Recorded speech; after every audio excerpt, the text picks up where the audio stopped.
தென்னாடுடைய சிவனையே போற்றி, எந்நாட்டவர்க்கும் இறைவா போற்றி. இன்றைய நாள் மிகவும் முக்கியமான நாள் தமிழர்களுக்கு. ஏனென்றால் இன்று சிவராத்திரி. சிவராத்திரியின் மகிமைகளை பற்றி நான் சொல்லலாம் இருக்கிறேன். நான் அதிகமாக காட்டில் தான் அதிகமாக இருக்கின்றேன். இந்த காட்டுவாசி, இந்த வனவாசியின் பேச்சுக்களை சற்று செவிமடுத்த கேளுங்கள் நண்பர்களே.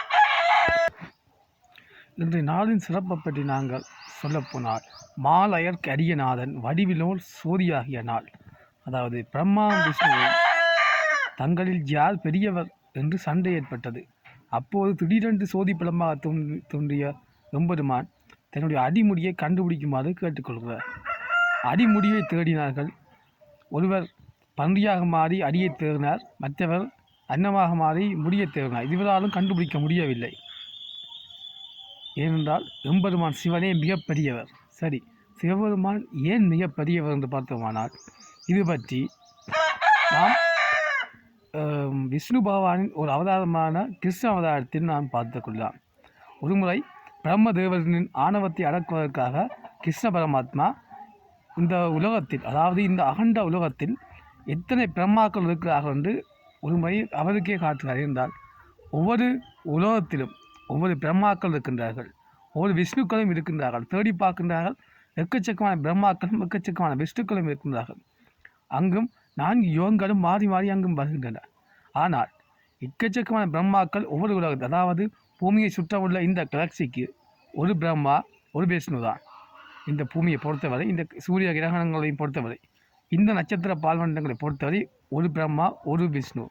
ஆனால் அனைத்து அகண்ட பிரபஞ்சங்களிலும் எல்லா பிரபஞ்சங்களுக்கும் சேர்த்து ஒரே ஒரு மகாதேவர், ஒரே ஒரு சிவபெருமான் மட்டும்தான் இருக்கிறார். ஆகவே சிவபெருமான் தான் மிகப்பெரும் கடவுள் என்பதில் எங்களுக்கு எந்த ஒரு சந்தேகமும் இல்லை. தமிழர்களாகிய எங்களுக்கு, இந்த தமிழர்களாக நாங்கள் சிவபெருமானையே முழுமுதல் கடவுளாக ஏற்று வணங்கி கொண்டு வருகின்றோம். இன்றைய நாளில் இன்னும் ஒரு சிறப்பான சம்பவம் நடைபெற்றது. அது என்னவென்று பார்த்தோமானால், ஒரு வேடனை புலி திரத்தி கொண்டு வருகின்றது. அந்த வேடன் மரத்துக்கு மேல் ஏறி இருக்கின்றான். நானும் அதிகமாக காடுகளில் தான் இருக்கிறேன். மரத்துக்கு மேல் ஒரு வேடன் ஏறி இருக்கின்றான். ஒரு இலையாக எடுத்து போட்டு கொண்டிருக்கின்றான். இரவு முழுக்க நித்திரை முழிக்கின்றான்.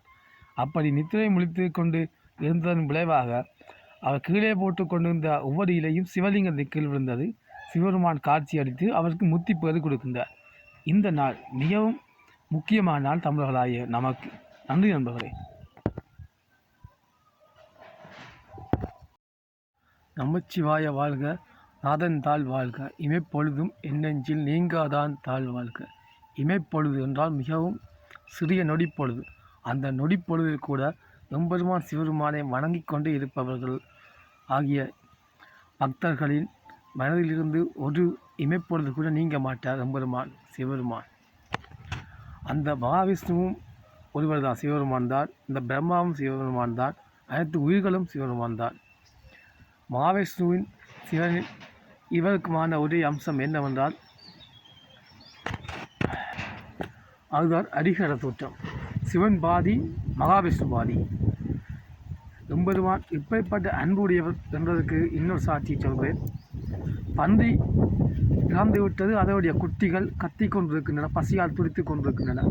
அதை பார்த்த எம்பெருமான் அதற்கு இறங்கி தானே அந்த பன்றியாக மாறி, தாய் பன்றியாக மாறி அந்த குட்டிகளுக்கு பால் கொடுத்தார். அப்படிப்பட்டவர் தான் எம்பெருமான் சிவன் ஆவார். ஆகவே நாங்களும் அவரை